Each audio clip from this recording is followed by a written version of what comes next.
You are listening to the Wholesome Way podcast, hosted by Alexander Lobb. Please keep in mind, everything shared in this podcast is for inspiration only and shouldn't be taken as medical or professional health advice. If you're making changes to your health routines or lifestyle, please check in with our qualified health professional first. Before we jump in, I have a personal question to ask you.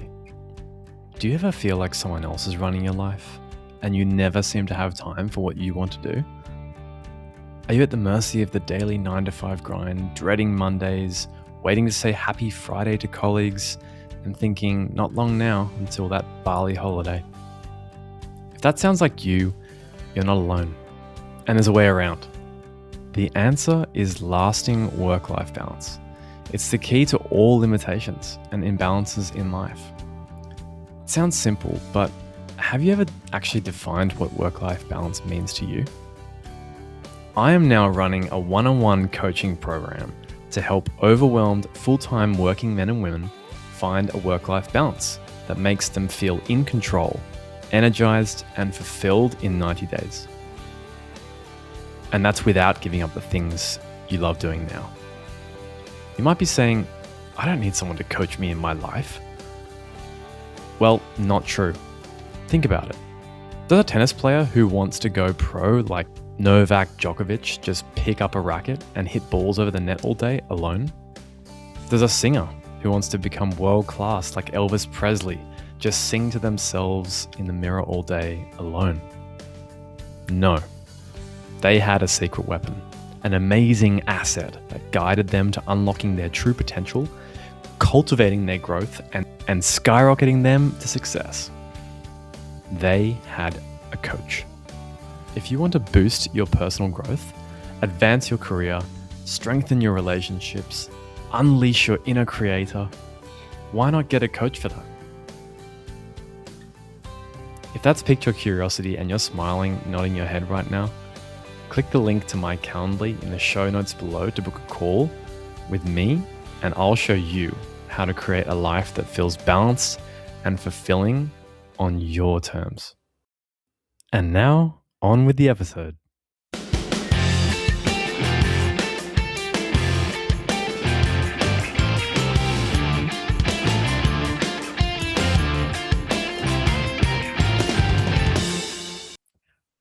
Welcome back to another episode of The Wholesome Way, Season 2. Today, I have a very special guest from Canada, Emmanuel Manolakakis, who is the owner and head instructor of FightClub Systema in Toronto, with over 40 years of martial arts experience, including 30 years focused on the Systema framework, which we'll get into. He's also a passionate teacher and lifelong student who blends physical training with deep insight and wisdom, helping people build resilience, awareness, and self-mastery, both on and off the mat. Since founding Fight Club in 2003, Emmanuel has dedicated his life to guiding others towards their highest potential through practical, life-affirming movement and personal growth. And to top it off, Emmanuel has also published his own book titled Eudaimonia, or Eudaimonia. Yeah, you got it. Butchering that a little bit. The Highest Human Good, which has been celebrated as a very simple, elegant, and straightforward book on the art of living one's best life as a good human, no matter the field, profession, or circumstances. Emmanuel, welcome. It's great to have you on. Wonderful being on, man. Wonderful. I just wanted to say that title of your book, I love how beautiful that word is, and that I've never seen it before. Like, has that been like part of your? Yeah. So part of it, I'm Greek, right? So here I am, and it was. I've been meaning to write a book for a while. People would ask me about it, and as soon as the pandemic hit, and I had to move my martial art classes kind of outdoors, and stuff had to kind of change. I said, you know what? I got some time now, and I just started writing. Now, nobody, I'm not so skilled to say I'm going to write a book. I just started writing, and it kind of came together. And at first, it was a little bit more martial arty, and then it just became a lot more of my wisdom. And I was like, I was reflecting, and I was looking around, and I stumbled across this word. I've never heard of it myself, And it was like, oh, that's a cool word. But if you read enough, you stumble across some interesting stuff. So it didn't. Not that it didn't surprise me or didn't impress me. I was like, oh, that's a really cool word. Aristotle had this idea of eudaimonia, highest human good. And then I started going deeper into it, just because I'm Greek. And he said, Aristotle had this theory that a man's virtues are fully formed by the age of 51. Very specific, 51, like not Mm. 50, 55, no, 51. Well, I was 51 at the time when I was like, okay, as this is, so it was, and then as I read, I was like, oh my God, this is what I'm doing. It's just, I like, it's, well, I guess like most of the Greek stuff, we want to think we're so progressive in our society, but actually, those ancient Greeks had a lot of time to think about stuff, and even the stuff they wrote about is still profound today, remarkably profound. And even as their conquerors later, the Romans, even as they, took this civilization over and progressed it, even their leaders were like, we like what the Greeks were doing. They kept it. They kept the language. They brought the teachers over. They really agreed with it. So I decided to title it my book, and then I made that book a bunch of my stories. So I didn't, other than Aristotle's original theory, I mean, other than that, it's basically my stories. But what was interesting was the age of 51, which was exactly my Mm. age. And I realized that's exactly what has changed about me over the years is my virtues are completely formed right now. What I like, what I understand, it's not based on just knowledge. I've had so much experience. And then I realized that's what's missing right now is that people are really busy collecting knowledge, which is wonderful. Knowledge is, who doesn't want to collect knowledge, but it goes nowhere if you don't put in that work to Mm. take that little bit of knowledge and start cultivating it and having some life experience that validate it. Otherwise, you just take it as factually true, right? It's that old, what's that old saying that goes, knowledge is knowing that a tomato is a fruit, but wisdom is not putting it in a fruit salad. The fruit salad. Yeah, that's Right? it. Like that. It was really funny quote, but many times people take knowledge that they gain in martial arts about fighting or altercations. Man, until you have worked in that industry, whether as a bodyguard, as a doorman, close protection police officer, somewhere where you are encountering those things, you can see how drastically narrow-sighted a lot of that stuff is. You have to understand that it's hard for a police officer or a firefighter or a paramedic to ever tell you that any two situations are alike. They're really quite unique, all of them that they come to. Mm. All the fire calls, all the things, they have some similarities, but boy, their dynamics are quite different.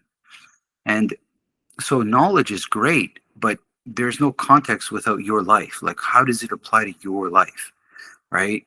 So the wisdom piece is where you take what you've read and in theory understand and try it, and then do that a lot, and then all of a sudden what it means is what it is to you, right? Um, Mm. and I think a lot of people miss that piece when it comes. So collect knowledge, which is great, but there comes a point where you have more than enough. Like, guys, isn't it? Look, if we look now at the amount of information that is accessible to me and you right now, this is more than any government had 40 years ago. Forget like a government. Like when I was in university, I hand wrote my papers. I didn't have a computer. It was just at the cusp of it. They were accepting both. You could type it or handwrite it. And it was easier for me to write it. I still love writing. I love that act of writing. I mean, of course, I use my computer, but I still love that act of writing. It's really almost therapeutic. I also Mm. find it goes into my brain a little bit better. So many cases, I'm writing stuff and then I'll transfer it over to the keyboard. This is really important to consider that maybe we have too much, and just maybe that's what's causing a lot of stresses in people is that you're giving them so much information, but without doing it. It's like, imagine if I was a teacher and I sat down with a bunch of kids and I told them about how we're going to play in the park, and I'm told all the games we're going to play. But after a while, they're like, okay, can we go play? Can we go play? Like, you're just telling us about it. You just, oh, the joy you have on the swings and the teeter totter and the sandbox and the water. And they're like, can we go? It's just the anxiety that's caused because there's, for those of you that have dogs, just saying the word walk but never taking the dog. Can you imagine? The dog would be like, come on, let's go. I think sometimes we collect all this wonderful knowledge, but then with no use of it, where are we going, right? So that might be the other side of it. And part of that in my book, and that I talked about in Eudaimonia, that was part of it, is like collect some knowledge, but then leave room to apply it, and be aware of the most valuable thing you can do now is actually apply it. And then it becomes yours. And then when it becomes yours, well, you always have it, right? Which is great. That is so true. And I've really experienced that in my life in the realm of, reading books, right? Hmm. There's this sort of not addiction, but this propulsion to read. And you love the act of reading and learning. And most people like that, I think, whether they're reading on a Kindle or whether they're reading on the computer or a Yeah. physical book, right? And you're reading that knowledge and you're regurgitating it. But after you've read the book, I don't know if I'm alone here, but when you finish reading that book and you want to influence something, but there's not, like, you couldn't pick anything because it's just so overwhelming. It's an overwhelm of information, and there's no process after the book where, okay, there's no practical. It's like going through a whole course and then, like, Yeah. not doing Where, anything where, practical. Like, where does it go? Like, what's the point? Right? yeah. So what I've been doing now is reading a book, and I'm happy. I call it my set point is taking one piece of knowledge that really, really stuck out for me and then actively practicing that in my life. There you go. That's the way you do it. It's just one thing. That's all you need. Yeah. But it's better. It's better. Yeah. It's one thing, but it's slow, which is, anybody listening to this should understand that when somebody says something is slow, that means it's controlled. That means it's repeatable. That means that you're going to be able to remember it. Right? It's much like chewing your food slowly, much like sipping a drink slowly. You're actually appreciating the damn thing. And in martial arts, it's been like this for you. Of course, you want to go fast. Of course, but then it borders on entertainment. And one of my great longtime teachers said to us, he goes, guys, if you want to learn something, go slowly. If you don't, just go fast. And that's really it. Like, people go through life fast, but they're not trying to learn anything. They're just getting by. Just, and that is fine sometimes in life, but all of a sudden it becomes convenient. And then 5 years pass and you realize, what the hell have I done? And then it hits you. It kind of hits you all at once that it is one life. And it's very important, right? And without being so stoic about it, but it is important for us to remember that it is our life. And maybe rather than being good collectors of things, we should look at maybe what we're supposed to be doing in life. What should you be doing? I don't know, right? Like, that's a deep question for people. I mean, listen, there was many years where I was just a student training in martial arts, working a corporate job that was involved a busy call center where people yelled at me all day long because of problems that they had with their cell phones. This was back in the day, just to put it in some perspective. This was back in the day when cell phones just made calls. And when people would get their phones as a gift, Christmas or something like this, they would call in if there was a problem. And this is how far back it goes. People were like, well, I got my phone, I turned it on, and now I'm pressing the number, but I don't hear anything. Did you press send? And they're like, oh, we have to press send. Oh, this is the gimmick. Oh, you guys, you make us, we have to press an extra button. I go, it was so funny to watch people struggle with simply, oh, I can't put the phone down. I have to press end. That was our problems at the time. Like, And people were yelling. So imagine a job where people yelled at you all day long for 10 years and had problems every day. You went to work and there was a problem every day. Um, that was, and then, so the job was terrible in many regards. And wasn't that, but it wasn't good. But going to martial art training was the place I worked on myself. Mm. If I had just turned around and gone home and just sat at home and watched TV, I would be a mess by now for sure. The the stuff you do after work, um, so work sometimes is not the most satisfying thing we do. That's fine, but you still control all the other time. Make that very satisfying. Make that good for you. Whatever it is you do, right? Um, it's good to be able to do those things. And martial arts is got so much learning and self-reflection and knowing yourself. It's got some deep aspects. Of course, you can compete. There's lots of martial art competitions if that's what you want, but it really does a lot of things well for people in a deeper level if they let it, if they want it, right? So I had that, and for the better part of 10 years, it was like what I looked forward to the most. And then I eventually took what I loved as this hobby, and I started teaching martial art classes on my own in Toronto, just as a part-time thing. It was just something to keep my training going, and then that grew in a very quick period of time to become a. I had two jobs. I had the Fight Club, and then I had my work, and I eventually left the job I was at to run my school full time, and that was almost 25 years ago now. But in Mm. between those two times, it wasn't just that I had this cool martial art club. People just kicking ass. It was awesome, and then I was all comfortable. Everything was good, but then some of my students were coming and saying, "I'm going home teaching my kids this stuff." And they're loving it. You should think about teaching kids. And I'm like, oh God, I can't do that. This is terrible. I go, kids, teaching kids in the martial art world is kind of like a cash grab. I'll be honest with you. It's like that. That's how people see it, right? So I didn't want that. I hated it. But it 1 year turned into 2 years, and people kept telling me this stuff.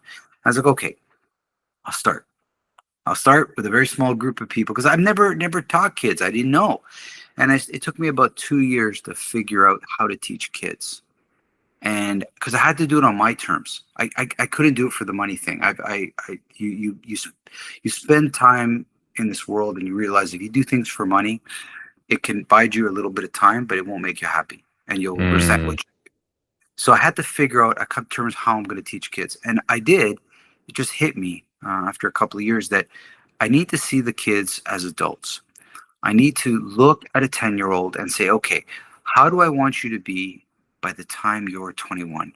Like what kind of a person do I want you to be? Responsible. I want you to be healthy. I want you to be kind and we're hardworking. What are all those? So so my job was to get you from here to 21. So this is what I want by 21. It's not going to come. It's going to be like this, but we're getting there.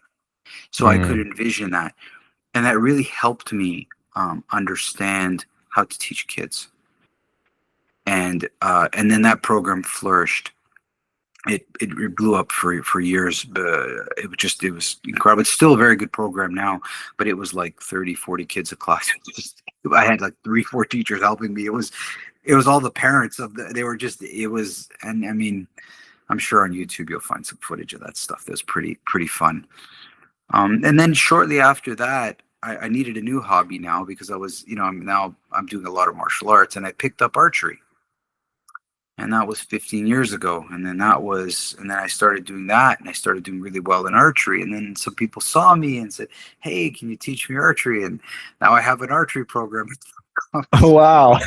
So it's like these things kind of roll. Like I don't know, and then I figure it out to do it my way. I'm not watching other people. Mm. I got to be the authenticity piece for those listeners that you have that want to talk about authenticity. This is so special to me. So special. It's like it's not country music. It's Johnny Cash. Like it's his voice, right? It's important to remember. We all begin like saying, "I want to play rock. I want to play jazz," or And then after a while, our voice has to come out of that thing. It can't. Nobody. You don't do country right. Country is a genre. It's not the end. You do. It has certain elements that make it that genre, and then your voice and your story and your songwriting are what build it, right? Well, that's what it's like for any things that you're going to teach. If you know yourself, it's very easy to be authentic, but you gotta spend time to know yourself, and who knows you. Another thing for your listeners that are listening: talk to your mother, talk to your father, talk to your grandparents. They know you. They know you before you knew you. What did you do naturally? What did you play with? How were you as a kid? That's what you did before anybody bothered you, before the world started to condition you. What did you do? You know, this is so important. Going against this is the worst thing you can do, because you're fighting against the nature. It's like if we were talking about dogs right now, we would say, how hard would it be to take a Labrador who loves water, to get the love of water out of that thing? I'm not sure it's even possible. Like certain dogs have traits that it's almost genetic in them. You can see it from when they're young. It's fine, but why would you go against this? It's already put in there. Find something that will help, will go in that direction and makes that thing happy. It's the same with martial arts. I'm teaching martial arts, and I watch students very closely, and we should all be watching people closely and just look at what their tendencies are. And you want them to do the things that they like and the things that are natural for them. And then in that expression, it's also the things they should be doing. What should you be doing, right? And some very wise teachers once told me, Manning, because I can do a lot of things, man. I'm just a hardworking dude, and I'm a happy person. So there's a lot of things I can do in my life. And they mentioned that exactly as I'm saying this to you. But they said, but boy, you should be teaching. And this is, and he goes, just never forget that. Because there'll come a time for all of us that we question. I'm sure great singers question whether they love this industry. It's a hard industry, Hollywood music. I've seen it. But then there comes a deeper moment where you're like, but what should I be doing? And you realize it's that, right? So that's really important for you guys. If you want to be authentic, talk to your parents, talk to your grandparents, talk to people that have known you a long time, and just ask them what you were like, and try to get to that if you can, because you won't remember. You can remember what they did before 6, 7. It's all a blur. Yeah. But for me, as a teacher, I'm on stage, and there's no hiding who I am. Like when I get angry, I'm angry, man. I don't hide this thing. That's what makes teaching kids so hard. With adults, like if I get angry, I can just throw them around. But with kids, you can do this. So this is what makes it so difficult. But kids do understand anger. They do understand that. They understand when I'm not happy. Yeah. And that's important. So these kind of things, as they relate to authentic self, this is where people are the happiest I've ever seen. When I come across a person that's happy, he's doing what he should be doing. And sometimes the things you should be doing might not necessarily be what you want, right? But you still should be doing that, right? There's some people that they're really good at it, right? And so when you figure that out, then you have to make some decisions. And again, anybody listening to this, decisions are the most powerful things people can do. And when you make them, don't get good at collecting options, please, people. I beg you. Options, we have so many options in our society. And why I say this is because, as a martial artist, but I've worked in many industries, whether it's bodyguarding, security, there comes a point where you have no more time to collect an option. A decision has to be made. And sometimes it's wrong, and sometimes but you have to make a decision. There are some, there's an old saying in golf, I'm not a big golfer, but if the putt never makes it to the hole, it never had a chance. never going if it doesn't get there. So a decision is a powerful thing. It's a committed action, um, and with the best information at the time. If you lollygag, collect options, you're wasting time. You're actually not going to get a better a result. This is interesting, and a book I can recommend you guys if you haven't read. It's called Blink. Blink Mm. is a wonderful book. I think Malcolm Gladwell wrote it. It was all about. It should be a martial art book, but it's not. But it's like he interviewed all people that have to make decisions in a blink, like poker players, paramedics, police officers, military, art collectors, gamblers. And the thing was, the longer the research was, the longer you gave somebody to make a decision, the worse it was. Mm. Straight out. Yeah. The art collector was his favorite. There, he had one where this art collector had to make a decision whether this was a masterpiece. This is a professional art collector that knows this painting, and he's like, he knew right away it wasn't, but he kept looking at it, and he spent millions. And anyway, it was a wonderful book about. But people think that if they get more time, they're going to make a better decision. It's not the case. So you get good at. So every once in a while, you get if you practice that, and it's really easy. Go to a restaurant, open the menu, just do a quick scan. That's it. Point and shoot. Done. Yeah. Done. Right. Right. Well, it's not blind. Like, like, no shrimp. Okay. Oh, that. There you go. Bang. And just without, and, my wife often looks at it going, it takes her much longer. I'm quick. And she's like, how do you know? I say, I don't. I just pick something. And I can tell you, I have had some of the most memorable meals I've ever had doing that. I've had some bad ones too, but the ones that I would have never picked, I know if I didn't Mm. do it this way. That's one small way. That's one small way of doing it, where you just get good at making decisions. Mm. And all of a sudden you realize how much energy is wasted in our lives thinking and weighing options. God, it's exhausting. It's Mm. so exhausting, It is. boy, it takes, yeah, it takes a lot. It takes a lot of energy. And even for me, especially as an entrepreneur, there's a million different ways something can go. There's a million ways you can chart your ship. But you still got to make a decision. You can't just this or that or this or that. Oh, it's like I remember recently I added an app for the Fight Club. So the Fight Club has an app now. You can download it. And and nobody else has done this, but I said this is the way of the future, guys. I don't want people on.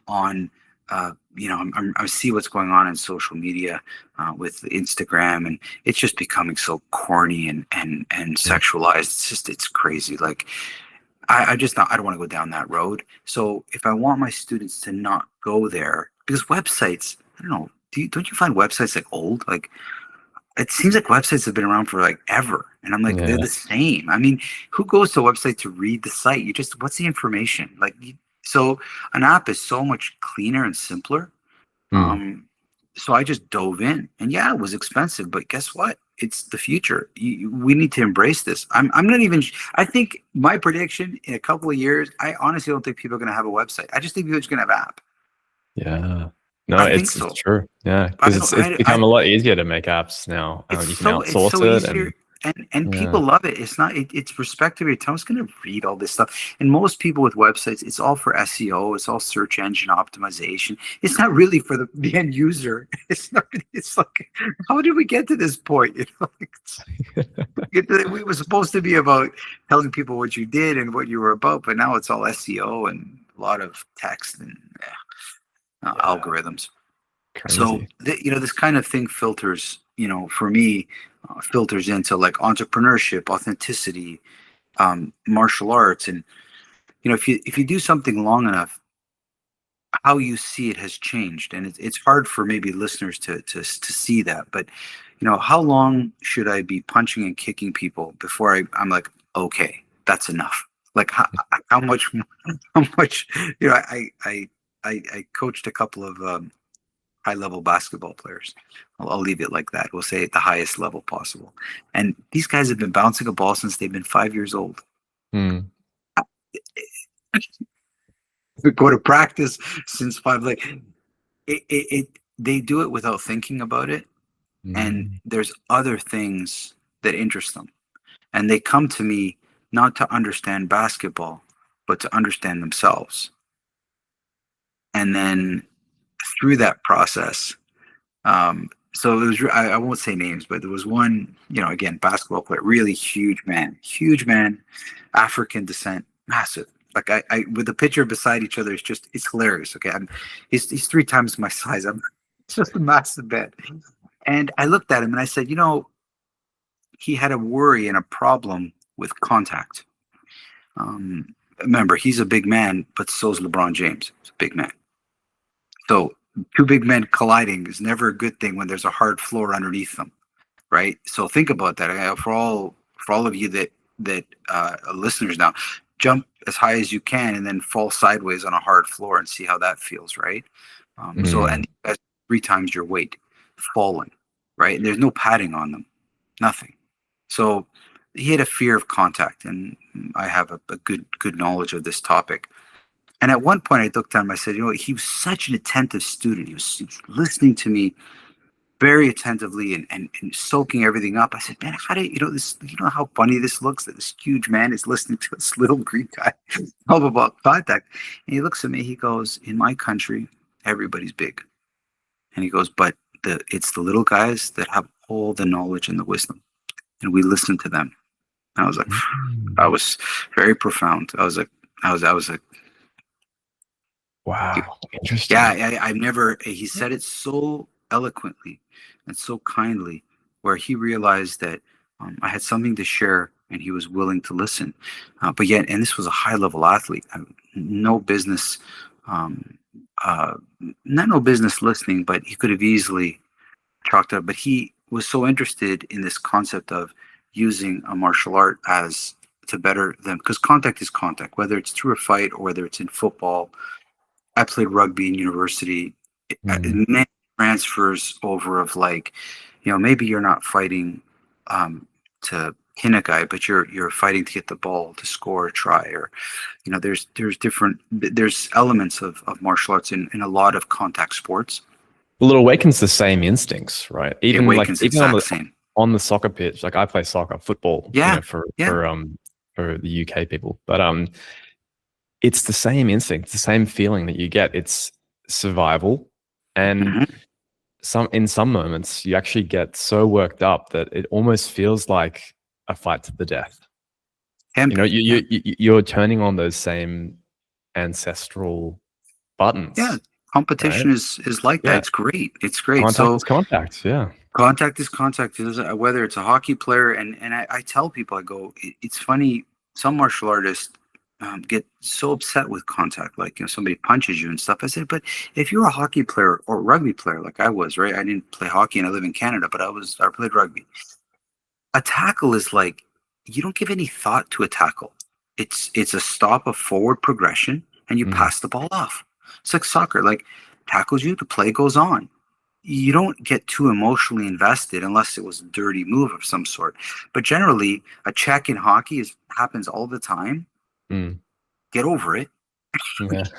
Like, you're not going to enjoy football if you hate being tackled. I mean, in rugby, people smashed into me. Good, clean tackles, hard tackles. Boom, hit the ground. I patted the guy in the back, good job, and away went to the play. But martial arts, you touch them and they get so easily offended. I said, but this is martial arts, like FightClub. You missed that? Like, so who are people watching?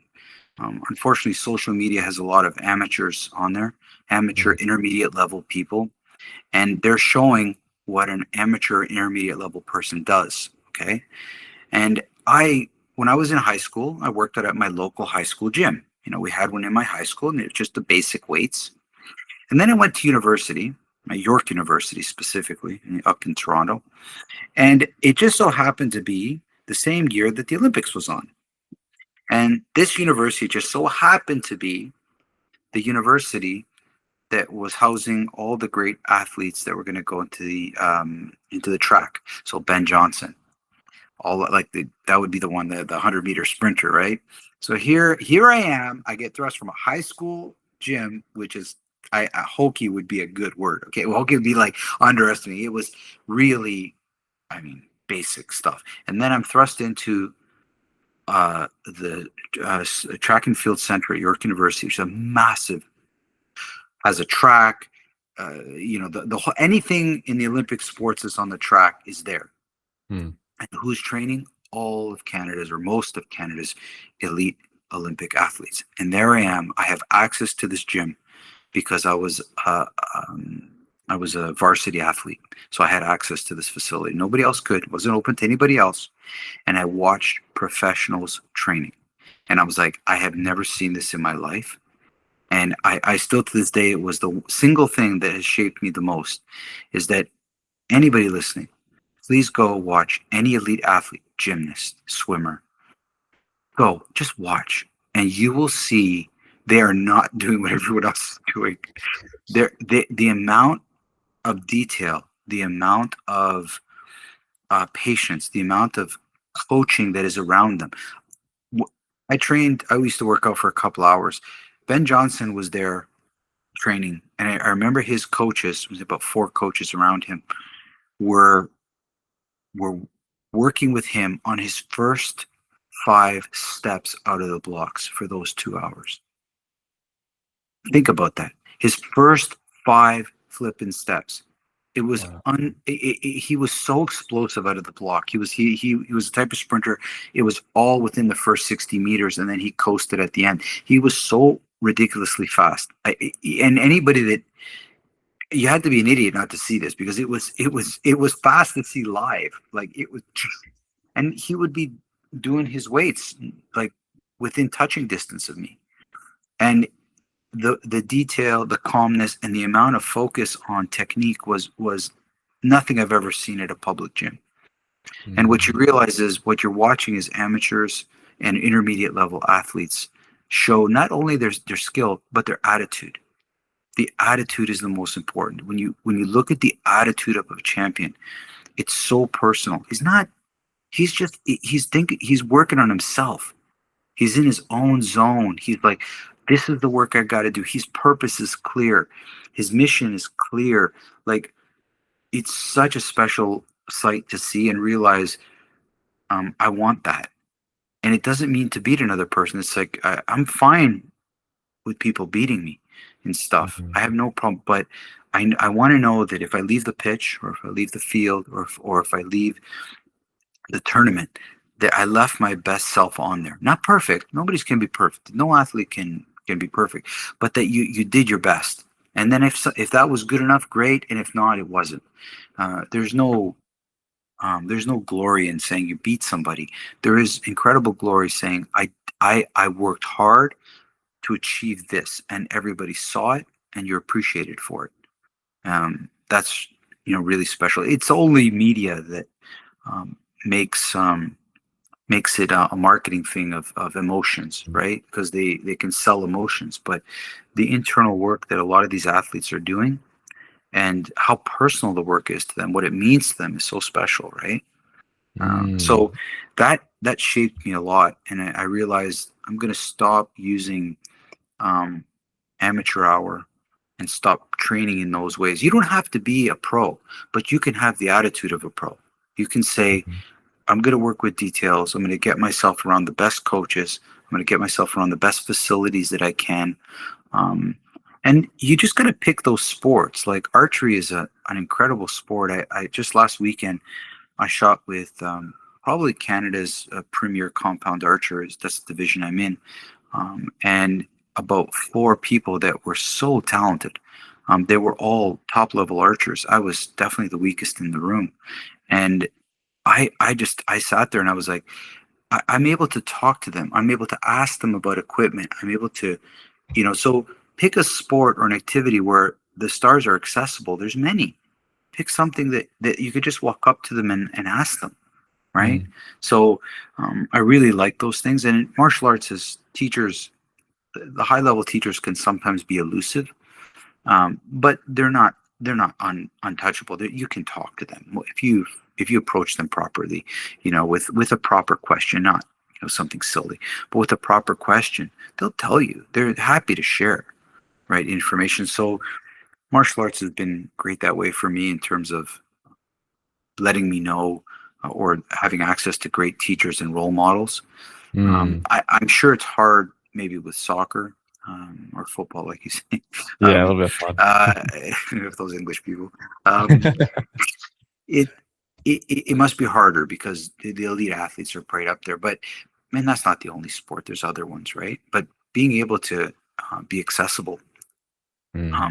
is really key, right? So Emmanuel, I'd love to ask, your perspective a little bit in more detail about the relationship between knowing yourself yeah. internally and how that expresses itself physically. Because, we've talked a lot about, martial arts, and people think that, oh, that's, fighting. It's very physical. It's all Yeah. emotional, angry, but really it's not. And I've Well, learned you've that a lot. watched. If Yeah. you watch my videos, Yeah.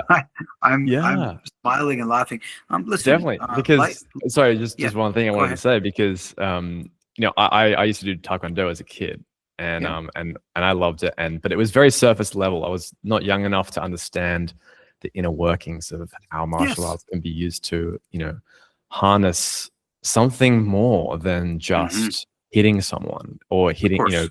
being physically fit. So yeah, I'd love to get your 2 cents on the relationship between just translating for people how like why knowing yourself and having knowledge and being able to apply it with wisdom helps Mm, so much in building your healthiest form, and that it doesn't have to be that complex. yeah.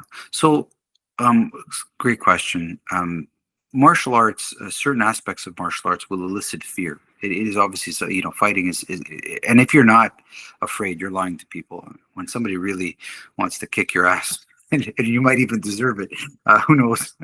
It brings a lot of fear, and so maybe we train in martial arts technically, punches, kicks, certain like taekwondo. We have different styles and blah blah blah. And it's really silly, some of the nuances. A punch is a punch, a kick is a kick. At the end of the day, if it's an emotional component. So we train technically, but we fight from emotions. So emotions, well, that's yours. That's nothing to do with martial arts. What makes you angry? What makes you sad? Where does it come from? Where does all this stuff, like uh, Muhammad Ali? What he studied boxing because somebody stole his bike, and when he found the guy, he wanted to beat his ass. Well, that was his real purpose why he started. When I was younger, I was bullied, and I get to high school, and I'm like, Jesus, I'm not a big dude. I'm like 5'8", 180 pounds, which is huge. I'm like, I better learn how to fight a little just in case I need it. Um, that is the original purpose, but that's long gone, right? Mm. Because once you overcome fears, not you're not fearful, but once you understand how to deal with them, because all fear is the same. There's a wonderful podcast called what's it called, the sugar, no, the glucose goddess. I think they called it the good. Anyway, so it talks a lot about, everybody listens. She's great. I just found her a little while ago. Sugar, like the body doesn't understand the difference, right? Fear is fear, guys. Whether it's fear of failure or fear of getting your ass kicked, it's fear. It translates everything. Whether you're gonna say a public speech, the fear of failure, the fear of success knows no difference. It's fear, period, straight out. So martial arts puts you in a place and scares you, you know. You have to overcome that, and by overcoming it, there's great power there. You not get rid of it, but you overcome it. You overcome that power. So you can go technically, like, and I'm sure you, in soccer practices, you practice soccer technically in practice, but come the game, the whole plan went to shit. It's like all of a sudden, it's like you now have to adapt. You have to figure out, solve the problem on the fly. I don't think I've ever played one game in rugby where everything the coach, like what we planned, went as according. Everything was messy. Things happened, some good, some bad, and that's game and that's life, right? But too many people, about the saddest thing I come across as a martial artist is watching somebody who's trained in martial arts for 10, 15, 20 years, um, and is still scared of stuff. Mm. And that's no good. I mean, courage is not the absence of fear. It's actions in the face of fear. It's being able to still be scared, but go ahead and do it because it needed to be done, right? Some things that are just, yes, you will take damage. There's no doubt. But what you see in front of you, you cannot rest without not seeing, right? Like there's certain things that are so wrong in life, like watching, an older person being assaulted on a subway. You can't. You're sitting there as a good person, not doing anything. I mean, yes, the person that might be deranged and you might get hurt, but you feel that just going home and doing nothing, it's very hard to sleep at night. Mm. You could have done something, but you didn't, right? So we have to know. So part of training teaches us what matters and how to look at those uncomfortable moments and understand that we don't want to get good at practice. We want to get good at the game. We want to get good at the game. And you can't get good at the game in practice. Practice is just, it's not even a make believe, right? It can teach you elements, but to learn this, you got to get in there. So Mm.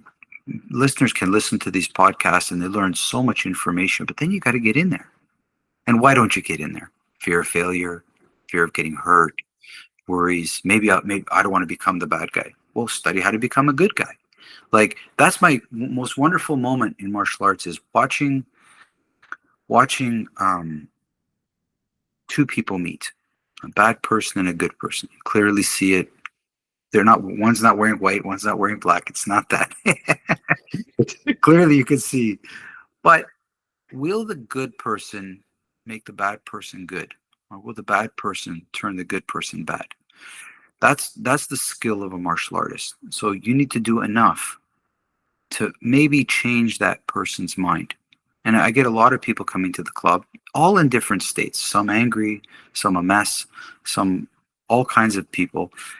But my goal is the same, to try to bring them to a better way for themselves. And that's where your skill lies. It's not the skill of beating people up. Beating people up is a low level skill. That's not a high level skill.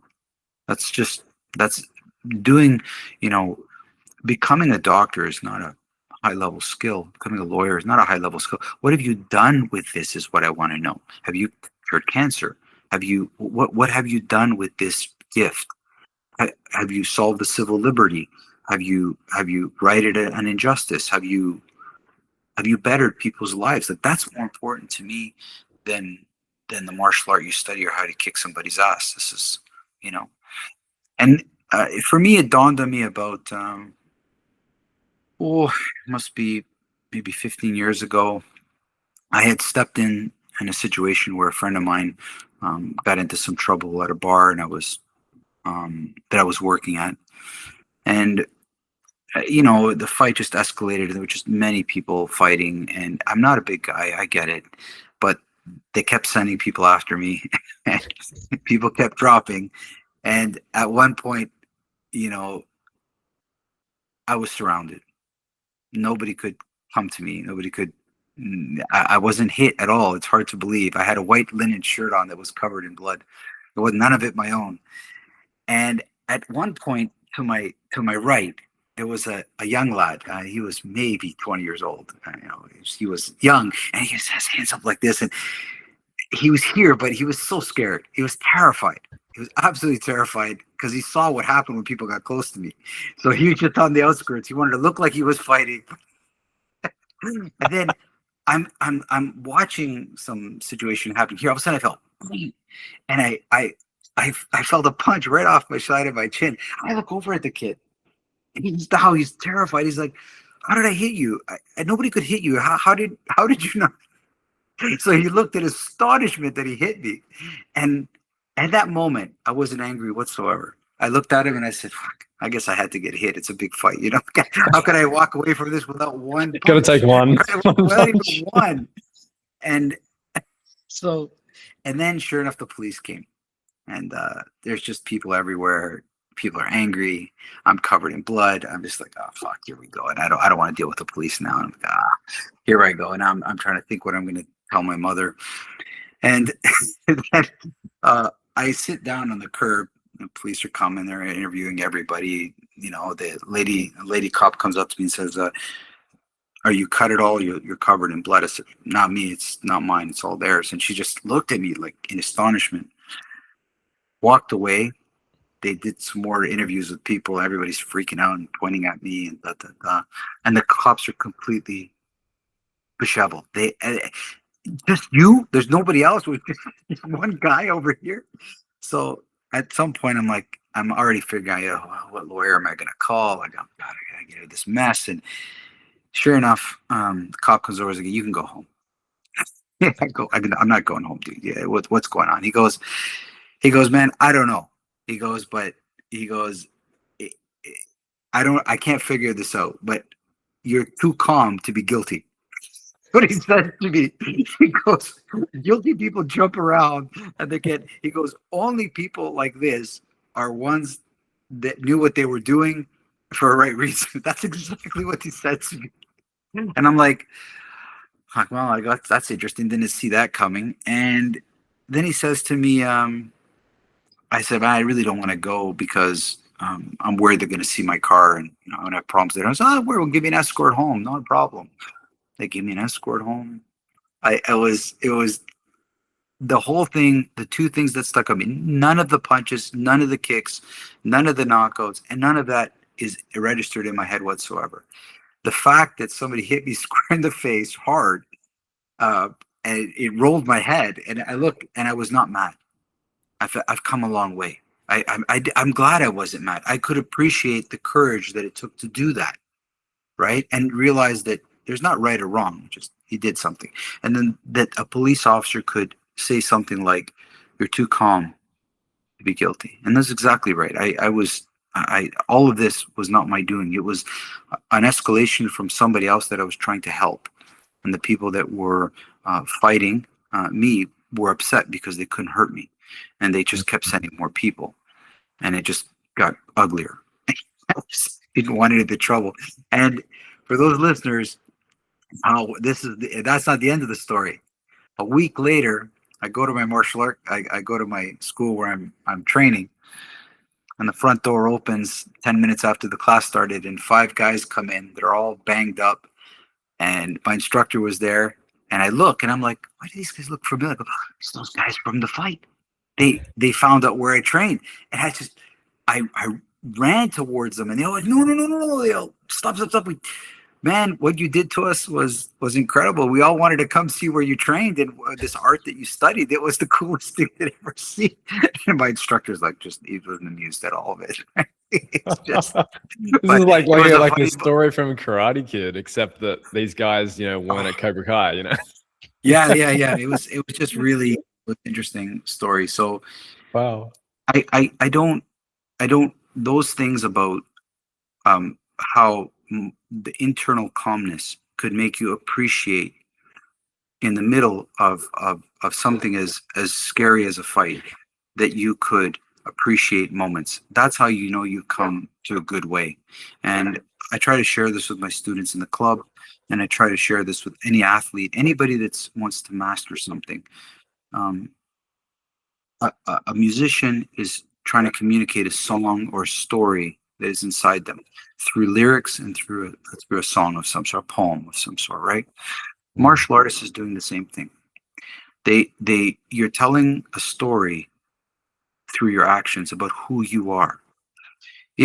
When I see a fighter that is nasty, like, vicious, and first thing that comes to me is, how will you do this with your wife? How will you do this with your kids? So anger is anger. You're gonna get angry at your wife. If you're just a nasty fighter, well, you'll be nasty with her. You'll be nasty with your kids tomorrow. Like, this is no good. You have to learn how to be tough, but not nasty. You have to learn how to, um, you know, do the right things. Say sorry when you say sorry. Understand those things. We all make mistakes. Nobody's perfect, and you can't do that. You cannot do that if you are too emotionally involved. Okay, so emotions, for people listening, try to imagine a straight line. Okay, so if happy is here, and then below the line is sad, okay, or angry. You pick whichever the wave is, right? If that line is the middle, where you're not happy, you're not sad, you're not angry, you're right in the middle. That's like neutral. You cannot, if you stop emotions, you're dead. That's just flat line. Beep, you're just dead. So we live Mm. our life. We get happy, we get angry, we get sad, we. So there's this nice roll. And it's easy because you can always come back to it. You can always come back to the middle line. But the moment you go extreme, you go, let's say you get very happy. What happens is you actually forget what you're doing. You lose. That's why people love comedy so much, because they forget about their life. If you Mm. loved your life, you wouldn't go to see a comedy as much as you think. And the same with anger. Everybody training in martial arts has to learn how to get angry enough. So instead of 10 out of 10 anger, find 2 out of 10 anger, a 3 out of 10 anger. It's easy to come back to zero. So it's like you create this, I can be sad, and you have plenty of time to practice. This year I've gone to enough funerals in my time. You can see sadness and you understand that of course you're going to be sad for somebody, but they lived their life. And in many cases, a long life, they're not all tragedies, right? And so, and anger too. There are many things that we get so angry about are really silly, like IKEA furniture. Like they can't put like see, I'm one of them, by the way. IKEA furniture is Me that's my too. benchmark. That's my benchmark, man. I get I've had IKEA furniture get me angrier than a fight. Like I'm telling you. And you know how I know? Because I'm wearing a Whoop. Like it monitors my heart rate, and I'm like, holy Jesus, look at my heart rate's like zone 4 for a coffee table. The guy that's stepping on my neck didn't register. I'm like, really? Like, it's just kind of funny. So, and a really interesting example too. A different one. I'll kind of see if I don't have anything other than just my necklace that I'm wearing. But if you imagine uh, this necklace representing something, if I love something, I want to pull it towards me, right? But when I let go, it goes away. You see? And if there's something I hate and I push it away from me, as soon as I let go, it comes back right to me. Now, that analogy is not mine. That's from some Buddhist teachings that I've heard that are profound. Yeah, Um, I think I saw that on the that Shaolin master. I yeah, think I can't yeah, remember where I saw, but it would not yeah. surprise me. They're It's a good beautifully analogy. said, Yeah. beautifully said. Because so it says, leave things, don't bug them. Like if you're angry, just leave it. But what people do is they feed it. You know, you feed it. There was a Seinfeld episode that watched. George Costanza's parents were upset because they visited somewhere and they didn't give them cake after dinner, and the father has this propensity of getting himself all worked up over stuff. And it just reminded me of Simple stuff. some Yeah. people I know, and it's like most people get angry because they're offended. They gave it this whole life, like when I got punched, I wasn't offended. I just right away said, this is a fight. This happens in a fight. Get over it and move on. I think we all need a cold dose of that, of Mm. understanding that. So, not to get too sidetracked, if you look at your emotions, joy, happiness, anger, these are emotions that are found in tennis, golf, archery. Like, and a professional makes those things, doesn't not every tennis player is John McEnroe. Like that he was extreme. He was quite extreme athlete. Most that For me, this gentle curve allows me to be angry, be sad, be happy. And last year in an archery competition, I was in big archery competition. It was all these people. It was a very serious one. It was a national competition, and uh, as we started, somebody knocked an arrow and then it fell out of their bow and it bounced on the ground. So everybody, it's quiet, right? Man, everybody loaded an arrow. We're all and it, ding, ding, ding, ding, ding, ding, and that's not a good sound. Nobody likes hearing an arrow hit the ground, right? It doesn't. It's not a target. It's a ground. It just fell out. It happens. but usually a judge will tell you either to stop or continue. Like generally you leave it, right? Well, the judge was quite comedian. He was like, goes maybe a little bit further next time. This guy, ha ha ha. Well, that every archer, the next arrow after that was shit. Everybody shot 9s and 8s. It was terrible. You could look down the scorecard because we, for a moment, the joke brought us off our focus. And it's okay, it happens. He wasn't malicious about it, but it just showed you how even too much joy in the wrong time is no good. You need, so emotions, whether it's happy or sad, are really important to understand their effects on us. And it's quite easy as an athlete because certain teams will piss you off and you can see the effect, and certain teams are different, right? Yeah, it's the dosage, right? Like I remember hearing you, and someone told me a quote: "Everything is poison. It's just the dosage." Right. And 100%. I heard you say something about in a previous podcast about politicians in America, and how we had some fantastic politicians, and the ones that were really, really popular and really, really great and did really great things, they were able to harness comedy in a way that was just enough to make them respected and popular. Yeah. And be a great president, because you can't be serious all the time, right? You got to have this balance. Yeah, so it's interesting. Humor is an interesting. Back in the day when there were kings and stuff, which is like now, ha ha ha. Anyway, King Trump. When we look at it, the court gesture, the Joker, he had to find a way of telling the king what was really going on in his kingdom in a joking way. But if he didn't do it the right way, it had to be hidden. Yeah, he'd kill him. Yeah, so and in many cases, comedians in our society do that. They tell jokes that maybe people can't say, and it's not for us to get mad at the comedian. It's for us to have a second look and say maybe there's an ounce of truth to that, because if we don't, then we lose our freedom to speak. And then that's a loaded question, freedom these days, not as a theory, as a fact, right? So, and believe it or not, I know your listeners might think it's weird, but aggression is also wonderful, done in the right way, like expressed in the right way. It's amazing. Like who doesn't da, da, da, da, da, da, da, da. Everybody saw Rocky, and they're like, everybody wants to go hit a bag. Like I'm not thinking of knockout. Something about the physical expression. The Greeks for years have been smashing plates, and it feels great. For anyone who hasn't done it, man, when you're just like fed up, like breaking something, it feels awesome, man. Now that it can be expensive, but it still feels good. Yeah, so, done in the right way. This reminds me of what you say about your Fight Club, is that the importance of having fun. Yes, because that's how we learn. Like if it's not fun. Why would you do anything if it's not fun? I think about that. Yeah. Like, nobody's gonna do anything that's not fun.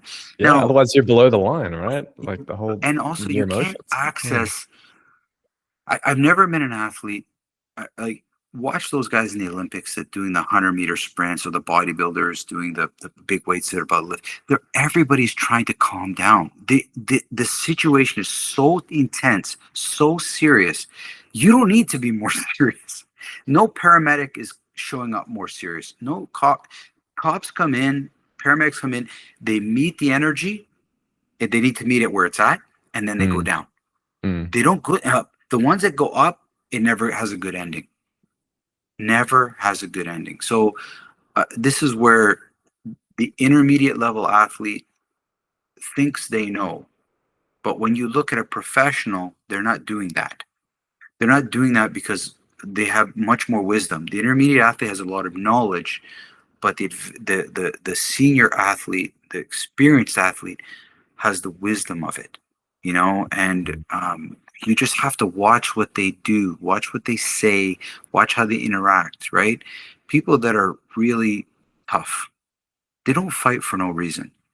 They look for good reasons. Those are the old warriors, the ones, they weren't They weren't angry at the person in front of them. They loved the people behind them. That's the most important thing. It's like I didn't, maybe if me and you were to fight, maybe we have more in common than the people behind us, to be honest with you. But we're thinking about the ones we love behind us, which is old times. You have to go into combat. You didn't do this. You did it because if your country fell, you're in big trouble. So you did it for those reasons. So, but to prepare for war, you have a team. You have to build each other. You're not injuring each other. You're trying to build each other. So you hit, you punch, you throw each other down in martial arts to make the person stronger. You're supposed to be there to encourage them to get up, give them enough that they can handle, not belittle them or make them an enemy of some sort, right? They're a person, right? Like you, Mm. if you want to get, if you want to grow, build your community. That was not just mine. That was the Spartan mentality. Their strength was not in each individual person. It was in the group, collective group, protecting the man beside them. This is powerful. And so be part of a good group. Make Mm. sure you're giving back to it. The Fight Club community is such a great group. Great fun. It's the most wonderful people I've ever met. Students that I've had for 15, 20 years, almost from the very beginning, many of them. And they're just wonderful people. And we build each other, we punch each other, we choke each other, we kick each other. And at the same time, we're laughing through the whole thing, which is really what rugby was. Like I wasn't, I mean, yeah, it got a little chaotic, but generally people were trying to build. And one of the things I loved, especially about rugby here in Canada, was after the games, we always got together with the other team for a drink.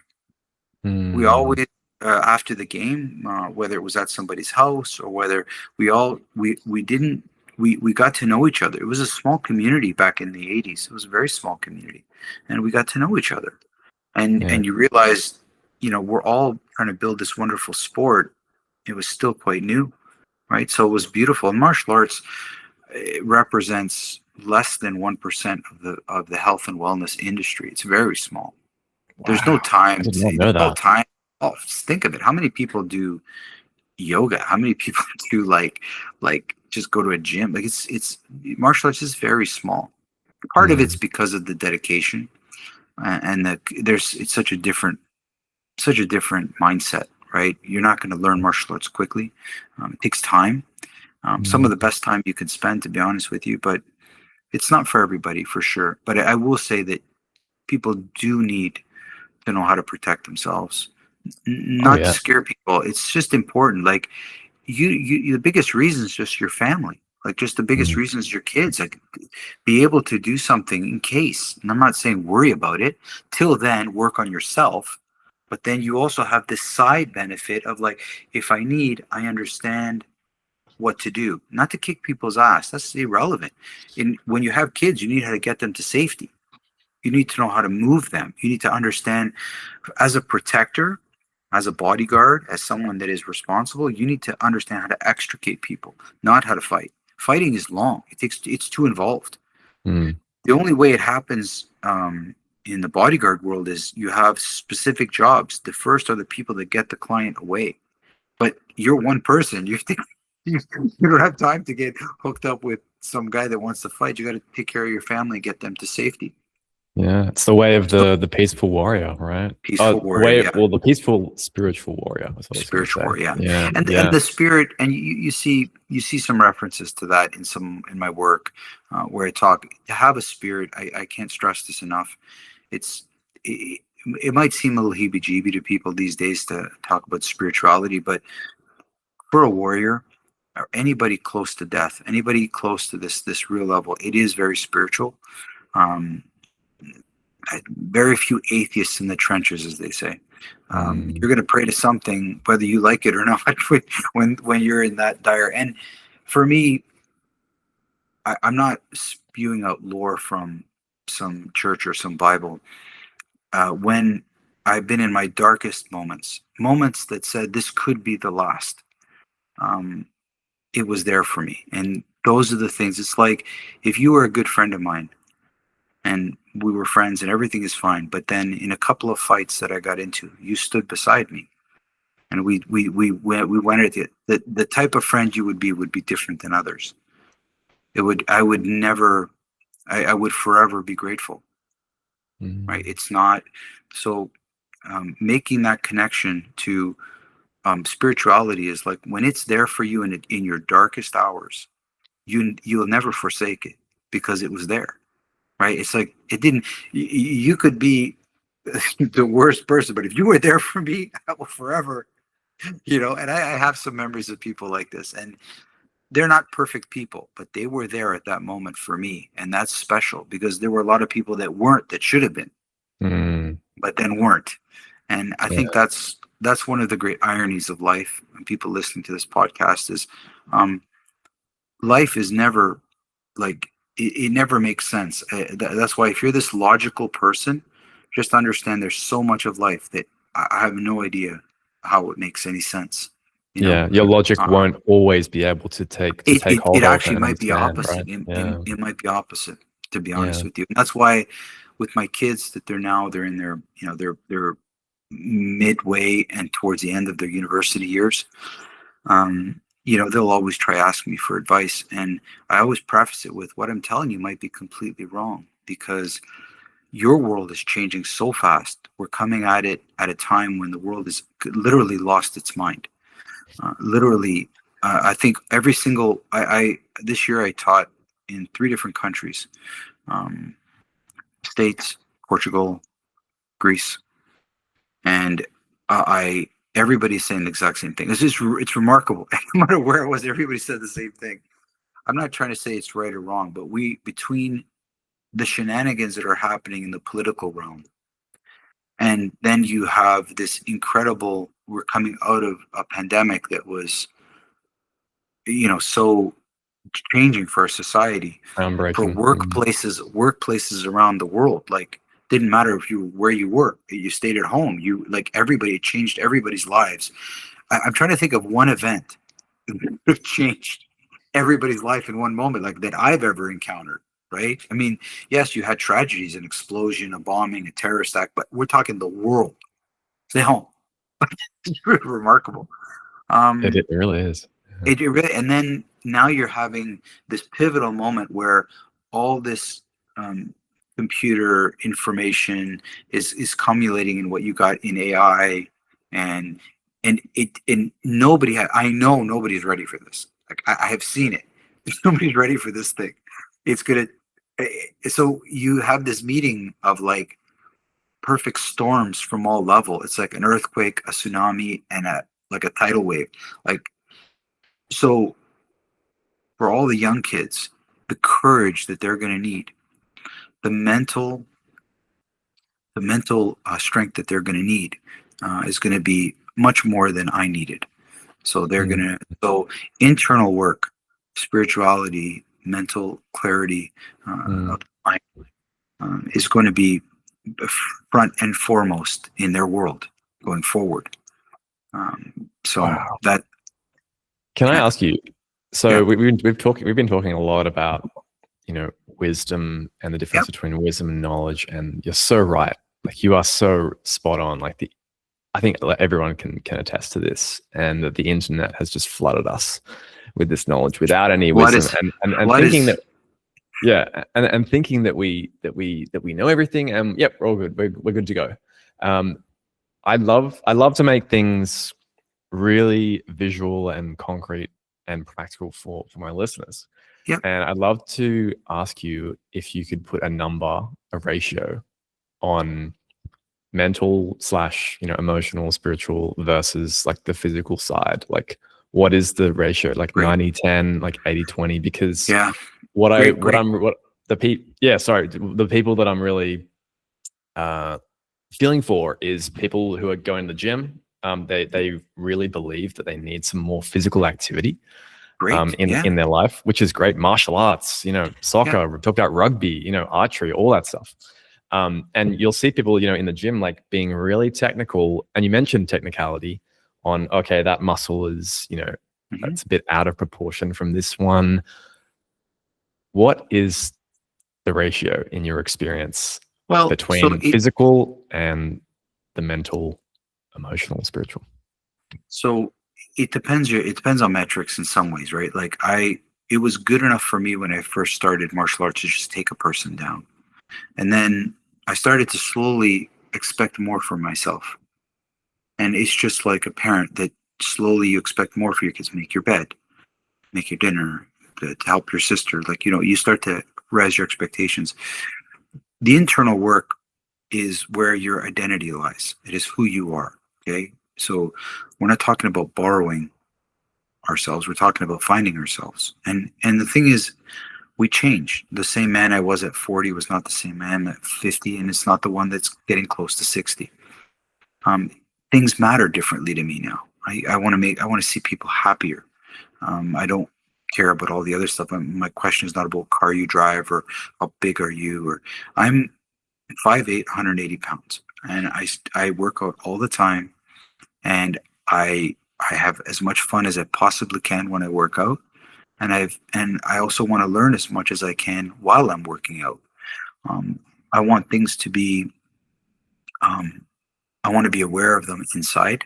I want to understand that I don't want to wonder. So a good place to start is you have these two extremes for your listeners. On one side, you have Arnold Schwarzenegger, who's this incredible physical specimen. On the other side, you have like the Dalai Lama, like both wonderful people. Is now look at their body styles. Not an insult to Dalai Lama, but incredibly deep, but you can't see it, right? Like you can't see it. But isn't that like the inside of your house? Like who comes into your house? People that you love and trust, your friends. They will see it. You invite them into your house. So this is your special room. Take care of this. Make it special. Have some cake ready for people when they come over. Like I'm just saying, I have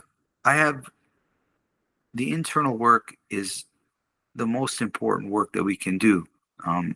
But I understand we can't show it off like the apps. I get it. I understand that. Um, I'll kind of leave it maybe for your listeners to see my perspective. When I was first starting martial arts, it was basically where I grew up in Toronto. There was only three places. It was like a karate school, a kung fu school, and then there was this boxing school that was further. That was it. There was no other. It was three schools in all of Toronto at that time in the 80s. Um, I loved the karate, but certain elements were missing for me. I was young, 15 years old. I wanted to, really get into there. So I did some boxing, and I really enjoyed boxing as an art, not necessarily the other side of it. And of course, I watched the rise of Muhammad Ali. Not Muhammad Ali, Mike Tyson. But I would also watch old footage of Muhammad Ali. And as I matured as a boxer that way, I didn't do it too long, by the way, but I'd always loved the sport. Um, I remember watching the movie When We Were Kings, and a great movie by Muhammad. It was a documentary about Muhammad Ali's fight in Zaire. If anybody hasn't watched it, what a wonderful movie! It's not. It's really a documentary. It's Muhammad Ali at the end of his career, still good, but he was fighting for the championship in Africa against George Foreman. And what struck me Rumble so in the much, Jungle, right? Rumble the Jungle, yeah. Yeah. And the footage was spectacular. It wasn't just boxing footage. It was of the times. I mean, there was BB King there, Don King was there, jazz singers. It was a show. It was this big production Don King put on in Africa. Well, try to imagine it. A big George Foreman, guys. For anybody who hasn't known, George Foreman in his day was Arnold Schwarzenegger. He was a massive man. I'm talking like by any standard, by today's standard, he could have competed in a bodybuilding company. He was huge. He was strong. He was well skilled. He knocked out everybody he fought in twice the time Muhammad Ali did. So basically, this fight in Zaire was basically a suicide mission for Muhammad Ali. But as the story goes, and as the movie goes on, he ended up beating George Foreman in the sixth or seventh round. I can't remember. What was where you saw his mastery was in how the whole world thought he was going to lose. And at one point in the conference, the interview before the fight, he stood up in the press conference and he goes, "Let me ask all you reporters, how many of you have picked George to win the fight?" And he goes, then he stops. He goes, "Be honest, be men." Everybody put up their hand. And he goes, I'm going to show you how good I am. I'm going to show you how great I am. That was it. That's what he said. And he goes on, how many people could have done that? And then after this big man just beat on you for 6 rounds, I'm talking, that was where the rope-a-dope came. Big man just beating him into the body, beating him into the body. And then when he had his moment, bop, bop, bop, bop, bop. And here he is, he knocked out George, but George is still standing. He's out, but he's still standing. And he could have, you saw his right hand was cocked, and he just watched this big man slowly fall. And it was so poetic to me that you have, even though you have every right to keep punching, he was not down. Back in that day, you could have kept going. The ref did not stop it. But he wanted everybody to watch how this big man was knocked out, not by a bunch of silly punches, by my artistry. And it was, so that spoke to me about not only his physical prowess as a boxer, but that his internal, he didn't do too much. His greatness was in his measure, just enough. It was, so I want all the listeners to please train. We need to move more. There's no doubt. Find something you love and do it. Dance, yoga, lifting weights, cycling, running. As long as you love it, go do it. But then say to yourself, that's only one half of me. The other half is inside me. Who am I? Does running really serve me? Does it make me humble? Does it calm me down? Does it take away my stress? Right? Like, it should fix you. It should make you flexible. It should calm you down. It should take away of your anger. It should do all that stuff. Right? Where it goes wrong is when it doesn't do that. You do boxing and you start punching a bag, and then you go home and you're just looking for somebody to punch. You've practiced punching. Right. Recently, I had this conversation with a person who said, yeah, I've been going to the gym, highly stressful job, CEO, a big company, intense, does a lot of cycling, running. And he said to me, that's what calms me down. I said, so tell me what you do. And he showed me, I have all my metrics. And he showed me all his stats and, 3-hour bike ride, a heart rate of 180 beats per minute, 190 beats per minute, and just crazy hill work and this and that. I said, so, and then what do you do for a living? He shows me this for a living. So basically, your nervous system is jacked all day long because you're working this big corporate company where you have lots of responsibility and you're always on. Like, you got to be on. You're the CEO, you're on. And then you go and you hop on a bike where you take that jacked up nervous system and you bring it to the point where it cannot sustain itself. It has to collapse because it can't hold up anymore. So what you call relaxation is a collapse of your nervous system. And then that's how you sleep. You collapse yourself to sleep. You fatigue yourself to sleep. You don't go to sleep. You fatigue yourself to sleep. And he was like, well, I never saw it that way. I said, so here's an experiment. I said, if you really trust me, here's a moment. I said, I want you to go on your bike, go for a run. And I want you never to let your heart rate go past 125 beats per minute, which will seem like a crawl for you. But I want you to do it for the same amount of time if you like, but don't let your heart rate get up high. I want you to use the bike as a way of coming down. Train your nervous system, grab your nervous system. It's like the old story about the horse and the rider. I need to control the horse, otherwise it's going to go wild. But when the direction is straight, I let it go. Like, your nervous system is like a wild horse. It does great things, but you got to bring it under some control. So grab your nervous system, bring it down, right? And then try to see if you can slide into sleep, not collapse into sleep. Changed his whole life. He's never looked back. He doesn't do anything more than that right now. I asked him, are you training for the Tour de France? He goes, no. Are you there? So there's no big race. There's no there's no that, so the purpose is strictly to relax and to be active. Well, don't go Mm, past this. And all of a sudden it just changed. And now happy, healthy, calmer, like his nervous system is saying, thank you. Thank you. My God, I'm so exhausted. Like rest, any athlete over the age of 40 years old, boy, you better consider rest. Rest is one of the most important things for any athlete over 40, for all athletes, period. But after 40, especially, you need to mm. recover really good. Right. So, Yeah, active um, recovery, it's huge. I was talking to a prospect, just having a chat on my coaching, and she was saying that the only time that I'm finding myself resting is sleep when I go to bed. well, if he can And get to sleep, it's great. If he it can, can, if he yeah. can, yeah, But what you're talking about is active recovery, right? 100%. That's a different thing. And that can be very, very simple. It can be just sitting there in nature and just letting your thoughts process for a Yeah, bit, yeah. not being distracted by anything. Or Um, just think about what you're doing. Just say, hey, I wonder. So why am I running? Why am I cycling? Why am I doing martial arts? What are what's it? And this all came out naturally as I wrote my book. It mm, really did, because it's like I'm writing this book and I'm like, well, it's forcing. Why do I teach kids? Why did I do archery? Why the hell did I pick?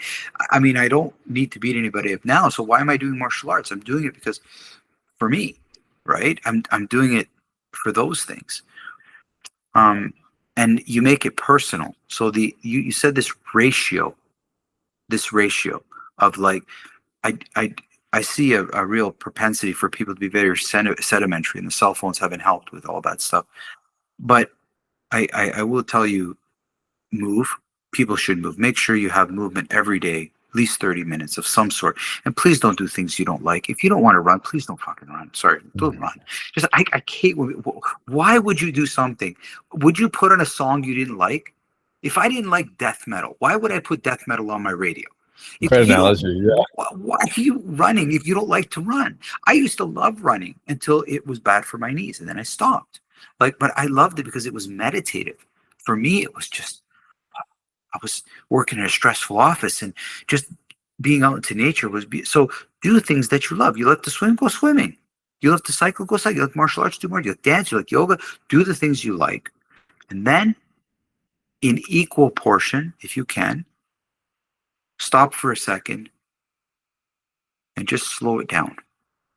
Now there's a phrase in Greek when they see people that are hurrying, when they see people that are in a rush, they're saying, why are you hurrying? The only thing that's gonna happen is you're hurrying your life. So you want to die? Is that like so? Mm. Why would you do this? If you're just saying, "Oh, death is over there," and you're running, I would say, "Why are you running? Take take a slow walk. Why are you running?" So this thing of speeding up, it's connected with multitasking, and it's connecting with productivity that is connected to work. And I Mm. understand why a manager in a company wants to get the most out of you. I do understand. I'm not an idiot. I understand that. But I also need everybody to understand that you have your life and you want to enjoy it and savor it. I wouldn't I don't want to rush. New Year's is around the corner. I don't want to rush New Year's in. I want to enjoy it and have it let it come in. Let it happen. Let New Year's happen. You don't just have to be there, right? So in this world of ever having to do stuff, sometimes it's just nice to just let things happen. Yeah. Just let One it of the happen. biggest Like, the biggest words that I've been integrating into my life is the word surrender. yeah, You can be clear on what you want. Doesn't matter what it is, physically, mentally, emotionally, but surrendering and mm, not being obsessive over how it happens, mm, just let it come and take it intentionally with peace and 100%. fun. Yeah. Yeah. Well, yeah. Yeah. And then you realize so much of worrying is wondering if you're planning if this happens, is that it's strategy when you just let it go. It's like I'm sure all some listeners have friends that There's some friends that are natural organizers. They just organize everything. They're good at it, and it's so wonderful being around those people. It's like they just take care of everything. It's like you just show up, and they've got the music corded out, the food sorted out, where we're gonna go. It feels wonderful. It's like I don't have to do it, and that's what feels wonderful. Yeah. That's why a lot of parents, a lot of families go to like all-inclusive resorts because there's so much food. The kid, whatever you want, go. Like I don't have to worry about what you want. You there it is. You can have whatever you like, and it's one less thing that the parent has to take care of. There's the swimming if you want to swim. There's the ice cream. There's the beach. There's the toys. There are your friends, and it's just there you go. And parents do spend so much time planning and organizing kids stuff, but we do it for ourselves as well. So there's this freedom to just letting stuff happen, and then when it happens, we'll deal with it. But I'm not gonna have fun. You remember? I don't know how old you are, but I was around when there was Y2K, when the year turned over to 2000, and all businesses were freaking out because they didn't know what was going to happen. And I was working at a busy call center at that time, and it was, I can't tell you the millions of dollars that was spent on that event. And guess what happened? Nothing. So it just it's like, you know, how many people I know for 5 years made hundreds of thousands of dollars as consultants for this thing. Wow. It I was think awesome. there was something though that did go wrong with the computers, right? The systems Nothing, weren't manipulated properly nothing at my company, and it was a big company. nothing in your company. Yeah. Not a thing happened, and we're a pretty big company. We managed to get out of the. I mean, I'm sure there was something, but I was still fascinated by how much money, Yeah. time went into a worry about something that never happened. So letting Wow. things happen is the most energy saving thing you can do. Yeah, you never know, what opportunities will come when you let things You happen. never know, Yeah, for that's good. sure. Sure. So for you, your original question was, what percentage? I would start at like a 50-50, and it's not a lot because you don't have to do it all at once. Like if you go train for an hour at the gym, let's say, you can try to just slow down and maybe write about training, or maybe watch a video about some of the things, like maybe watch a video about some of the high level people that are doing that activity, or just breathe, or just sit and look at nature. Just, and it can be in little spurts of 20 minutes here, 20 minutes there, but it feels so nice just to do nothing, and that internal work, that quiet time is where you give a chance for your to hear what's going on inside, right? So doing nothing is something. It's very important something, to be honest with you, because it allows you a chance to if you're doing something stupid, you'll feel it. You'll be like, yeah, it was stupid. For a moment, you're like, Yeah. what the hell were Yeah. we thinking? I have no Yeah. idea. So when I watch people that are overly busy, I always get this idea, this feeling that they don't want to stop, because when they stop, they'll realize who they are. People that know Mm, who they are have no problem slowing down. They have no it's- problem because they're not trying to hide something. It's mm, just, it's like truth. It's very simple, and it's not even. It's really funny. Uh, Funny how it comes out, right? It's just straight, and it's not even right or wrong. It's just like, yeah, that's how it is. And judges, they'll tell you, it's like there's a calmness to truth, yeah. and we should be, all of us should be looking for the truth, and the truth is never easy, about why we work out, why we exercise, what our connection is to money, why somebody means something to us, relationships that we're in. What are we avoiding? That's what you see when you quiet down. And I know it's not easy, so take it little spurts. Maybe you're not as good a person as you thought. Maybe this thing is a show, right? Which a lot of people live this life, right? Instagram has shown us that. It's amazing to see the life people are trying to portray themselves to lead, right? Mm, Life's not so beautiful. It's tough, and seeing the ugly side of it is not bad. It's just the truth, right? This is we're not trying to hide the truth. We need to see it for what it is, and wisdom and truth are. I think these are two things that we should always be seeking and be ready for them. Not excuse ready, but ready to say, okay, this is who we are, and let's move forward, right? Beautifully For said. sure. Yeah, this has been Great. fantastic, Emmanuel. I really I enjoy feel so speaking it honored too. to hear your wisdom and to share this with everyone and the listeners. And it's been fantastic. Great, man. And if you still have some time, I'd love to ask you some bonus wrap up questions, which I always Sure. like to ask my Yeah, I do. guests I do. before we Yeah. wrap it up. Yeah, Sure. great. Go ahead.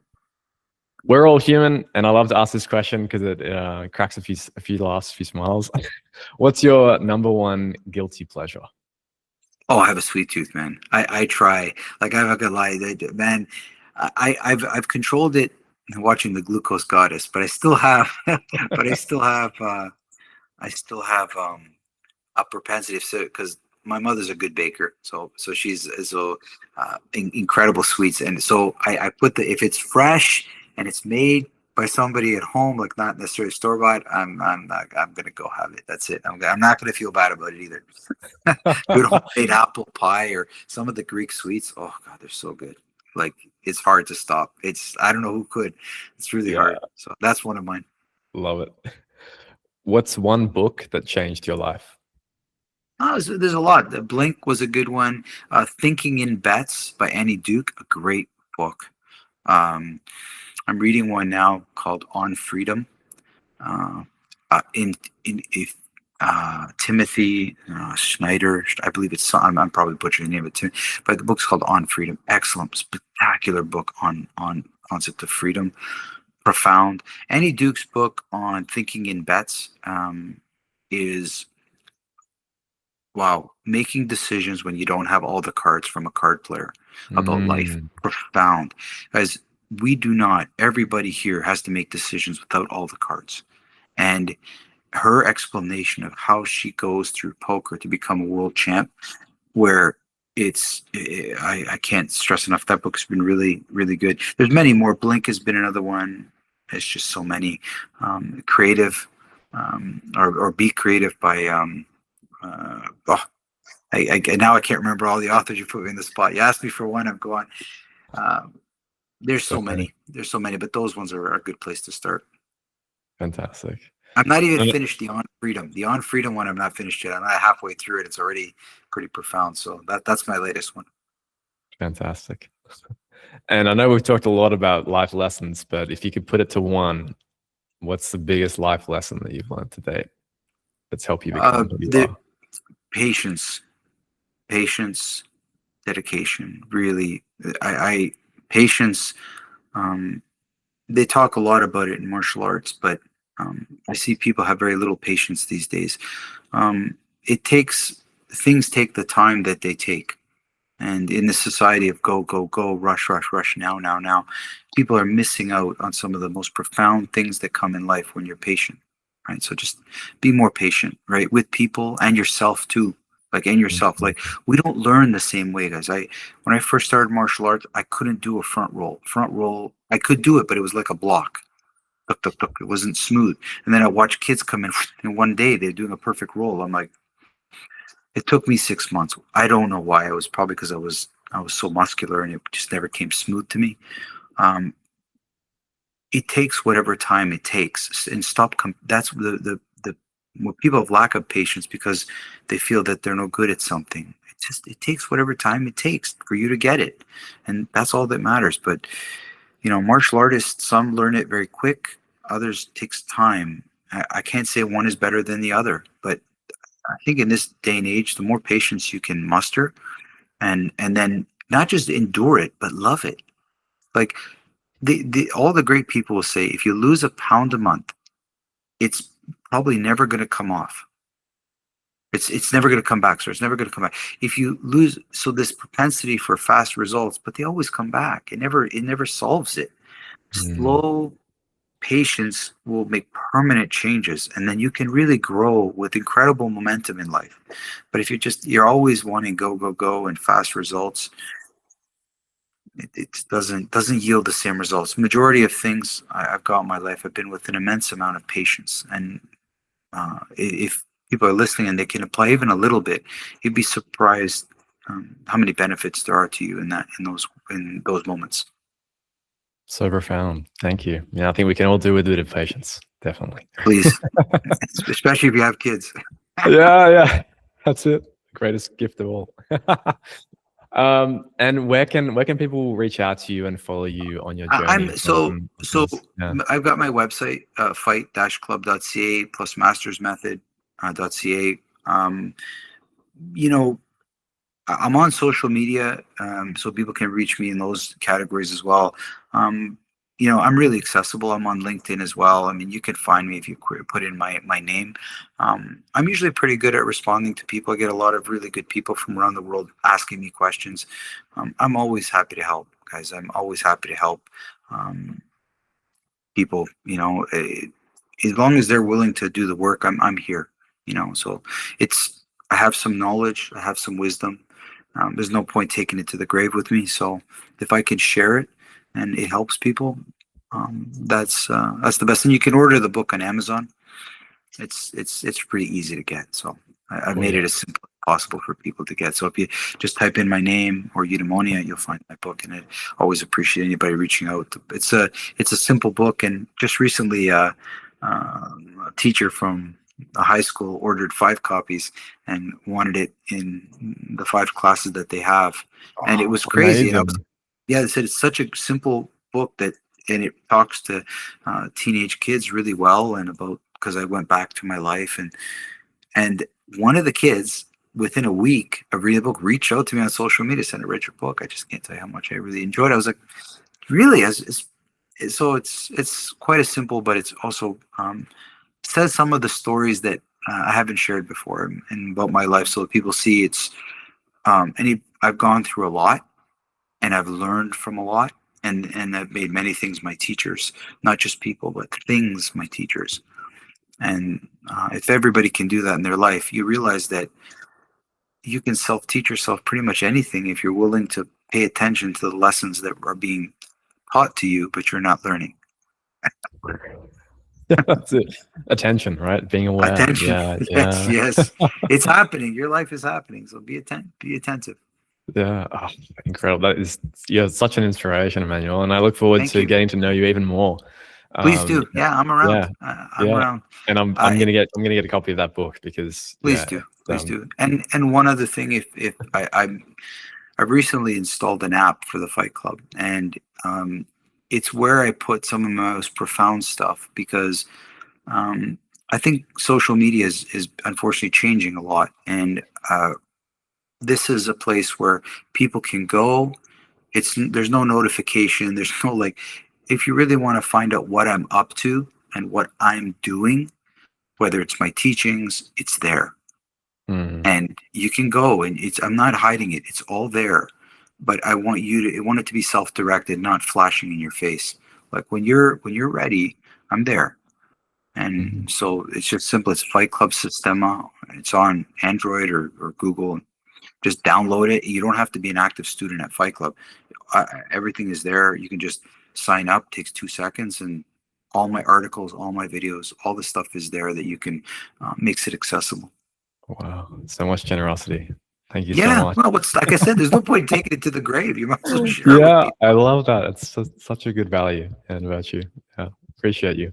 Well, Thank you so I'm gonna much. put I'm gonna put all those links in the Thank you. episode. So everyone listening today, you can reach out to Emmanuel and Fight Club and get a copy of the book if you're Great. interested. And Yeah. yeah, well, it's been a fantastic, truly wholesome, even more wholesome, conversation Thank you. than and yeah, it's been a pleasure to meet you, Emmanuel. And It's been wonderful yeah, talking to you look, and your listeners for sure.